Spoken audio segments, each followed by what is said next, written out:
Many towns and villages, which once formed the heart of rural communities, are becoming plagued by dereliction. The remains of ghost estates still linger, while our cities suffer from major housing shortages. Congestion on commuter routes is grinding to a halt. Ireland's population is expected to grow by about 1 million over the next 2 decades. We're now building again under a new vision for spatial planning. I want to know what direction Ireland is now taking, in where and how we build, and why spatial planning matters to us all.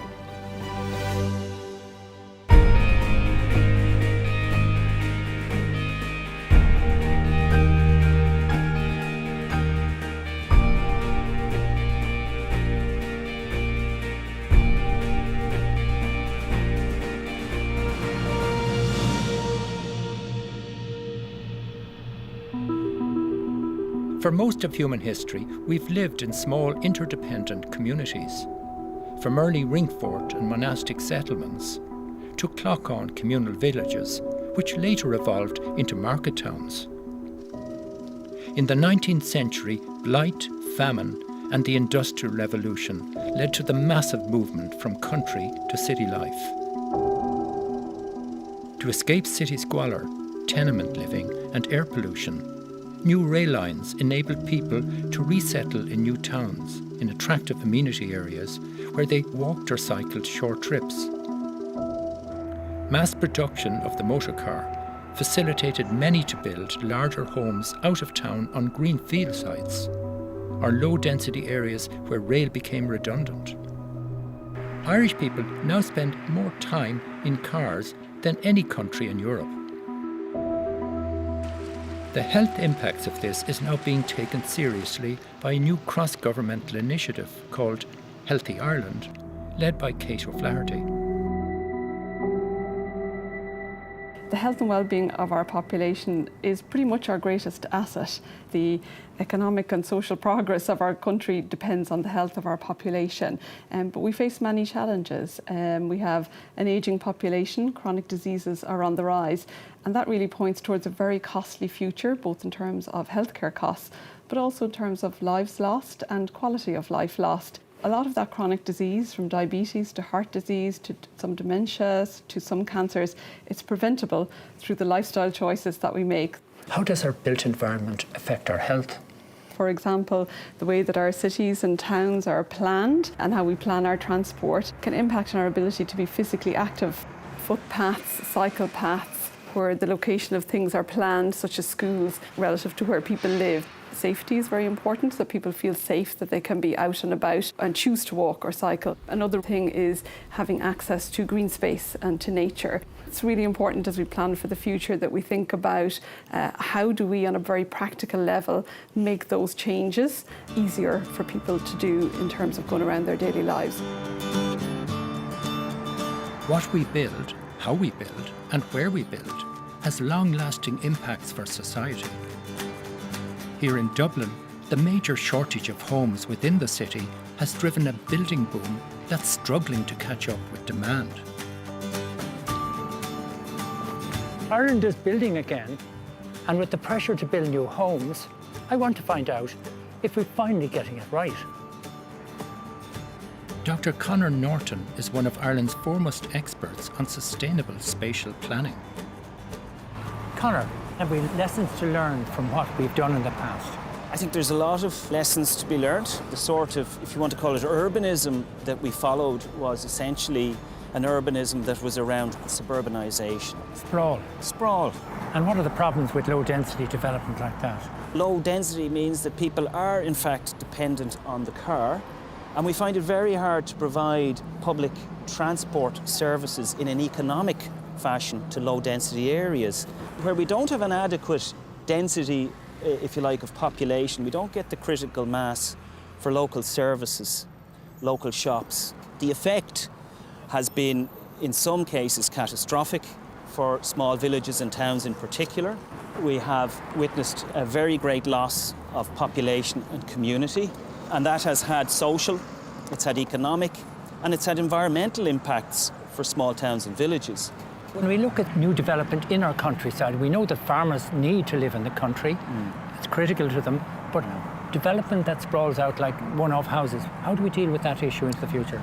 At this moment in time, many people are arguing that we have enough one-off housing, enough of that type of stock in the rural countryside, and we just have to manage that stock now. The key issue is not one-off housing itself, but it's the one-off housing that's generated by people who probably should be living in towns and villages and cities, but are choosing or given the option to live in the rural countryside.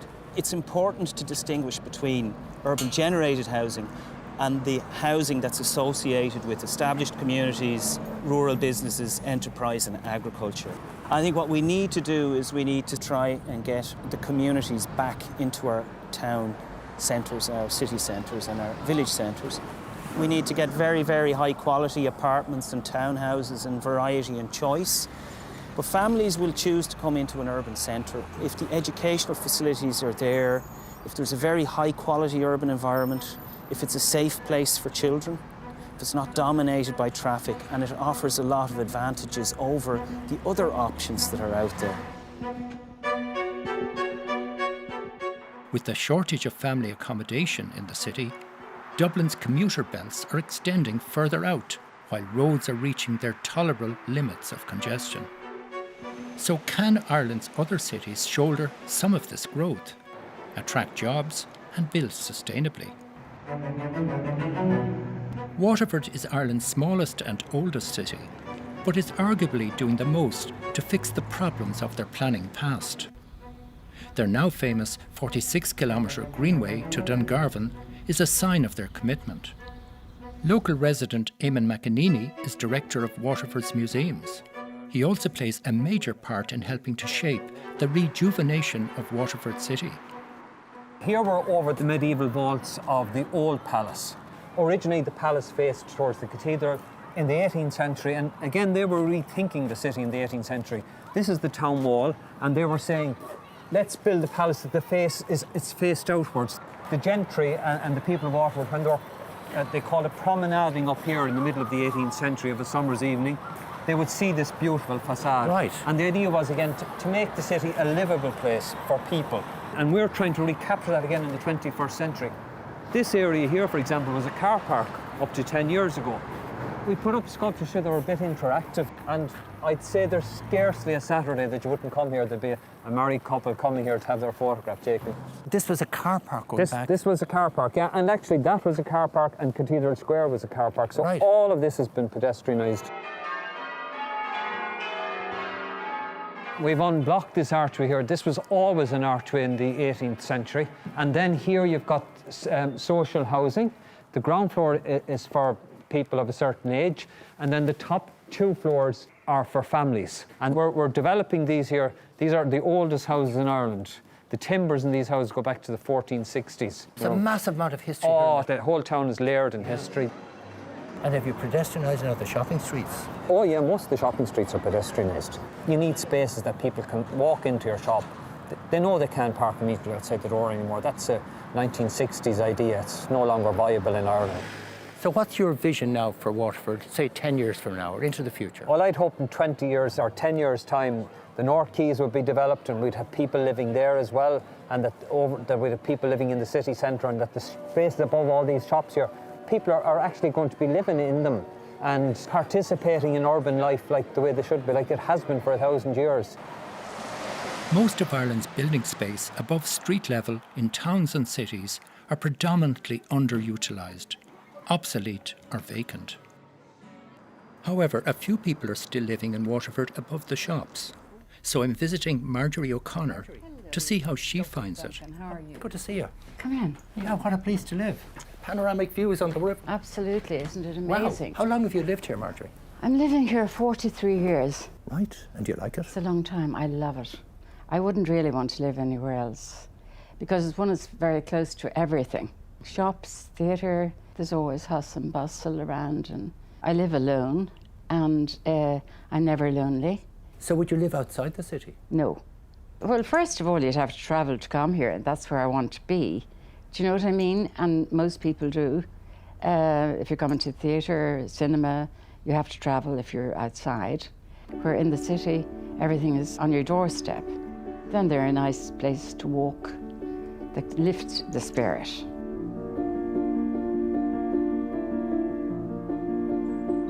Our city council, I'm very impressed with them. The Viking Triangle has made such a difference. I've met people now, tourists, that have said to me, "Aren't you lucky to be living here?" And I am. I'm very proud of my city, actually. It's great to see people like Marjorie truly enjoying urban life. But making the city desirable for family homes is a major new challenge. Already, the pedestrian areas are attracting people back in for shopping and for social and cultural experiences. These changes are part of Waterford's designation by the World Health Organization as a healthy city. And I'm meeting local coordinator Brianna Connaughton. Can you tell me about what you're trying to achieve with Healthy Waterford? In a nutshell, what we're trying to achieve is how do we make our city and our places that we live healthier. We look at all the elements of health, and that it takes in our mental health, our connectedness, our relationships, our family environment, work environment. So we look at how all of those elements impact our overall health and well-being. So what sort of changes do you think we need to make? I suppose changes in our environment, changes in terms of the infrastructure, the community. For example, the development of the North Quays. Across here? Yeah, across here. There's nothing there at the moment. There's a huge residential population over this side of the town, and it's completely disconnected except for one bridge, which is predominantly for the use of cars. On the North Quays are plans for a sustainable, compact extension to the city centre, where over 400 homes are proposed for the first phase. The new apartment living will be family friendly with ample outdoor amenity space. The development of the North Quays will have a footbridge that will come across.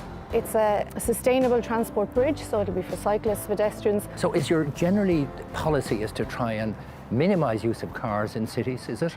Yes, and we have a lot of cycle paths around Waterford City. The key here was changed a couple of years ago in terms of to discourage traffic coming through the city centre. The lanes were narrowed and there's roundabouts put into slow traffic movement. Other things is we've had the development of our Greenway, which has been a huge success. You can actually connect with the Greenway by the end of the quay here, and once the bridge and the North Quays development is finished, they'll look to connect the sustainable transport bridge with the Greenway. This gives me hope that Waterford is now going in the right direction, and maybe this success will encourage our bigger cities to follow their example. But over 2 million people live in rural Ireland or in the catchments of smaller towns and villages. And it's Ireland's towns that seem mostly in trouble. So what can be done to breathe new life and vibrancy back into these rural towns?